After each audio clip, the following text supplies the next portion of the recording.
नमस्कार, जय हिंद साथियों। उत्तर प्रदेश दरोगा भर्ती, यूपीएसआई सब इंस्पेक्टर भर्ती की जो लोग तैयारी कर रहे थे उनके लिए खुशखबरी है कि आपकी परीक्षा जो है अक्टूबर के अंतिम सप्ताह में प्रारंभ होने वाली है। वो परीक्षाएं नवंबर के 2 सप्ताह तक या मिड नवंबर तक चलेंगी।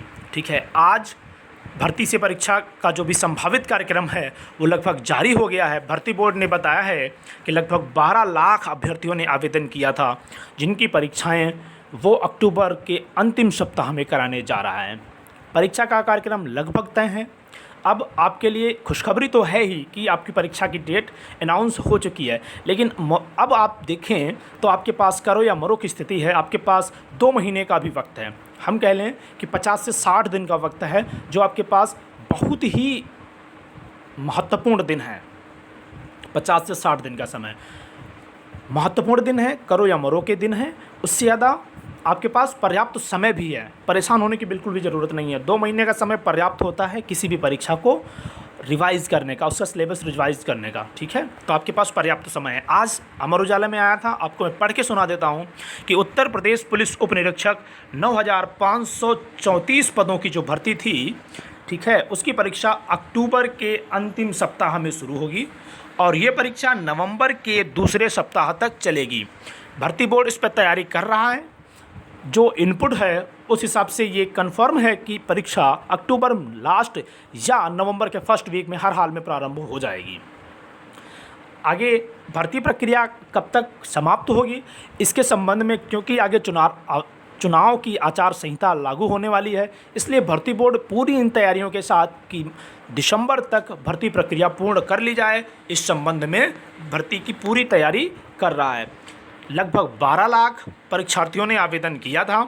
तो कितने दिन परीक्षाएं चलेंगी? देखिए, ये बता रहे हैं कि 20 दिन का समय लगेगा। मेरे हिसाब से 20-25 दिन का समय आराम से लग जाएगा, क्योंकि पिछली 2016 सब इंस्पेक्टर भर्ती में, जिसमें मैंने खुद एग्ज़ाम दिया था और सब इंस्पेक्टर हूँ, ठीक है, तो उस परीक्षा में 15 दिन से ज़्यादा का समय लगा था। 6 लाख फॉर्म पड़े थे, 6.5 लाख फॉर्म पड़े थे। इस बार 12 लाख फॉर्म पड़ा है, तो आप एवरेज मान के चलिए 20 से 25 दिन का समय लगना है। तो आपका एग्ज़ाम नवंबर में भी पढ़ सकता है और अक्टूबर लास्ट वीक में भी पढ़ सकता है। तो आप उस पर मत जाइएगा कि आपका नवंबर में ही पड़ेगा। आप ये मान के चलिए आपके पास अक्टूबर तक का ही समय है और अभी 2 महीने का समय है।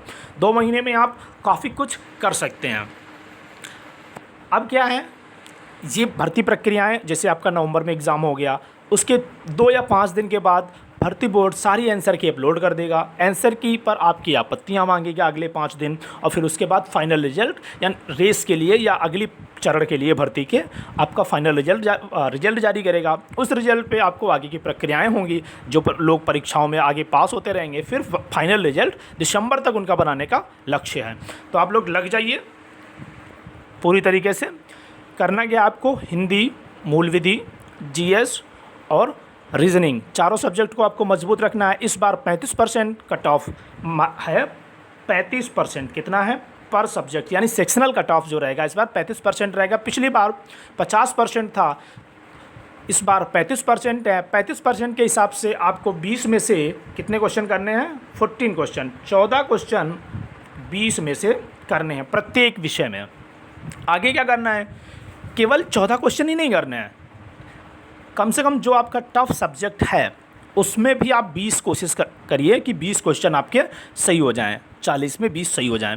क्योंकि आप जब 100 से नीचे आप अपने आप को सेफ़ मत मानिएगा। किसी भी कैटेगरी में आप आते हो, SC ST OBC, आप 100 से नीचे अपने आप को मानिएगा ही नहीं, क्योंकि नॉर्मलाइजेशन एक ऐसा फैक्टर है जहां आप अर्श से फर्श पर आ सकते हैं। तो बिल्कुल भी इस अंदेशे में मत रहिएगा कि 14 ले आए और ओवरऑल 50% वैसे भी सब में लाने हैं 80 क्वेश्चन, तो आप 80 या 100 ले आए और आपका सिलेक्शन हो गया। तो इस भ्रम में बिल्कुल भी मत रहिएगा।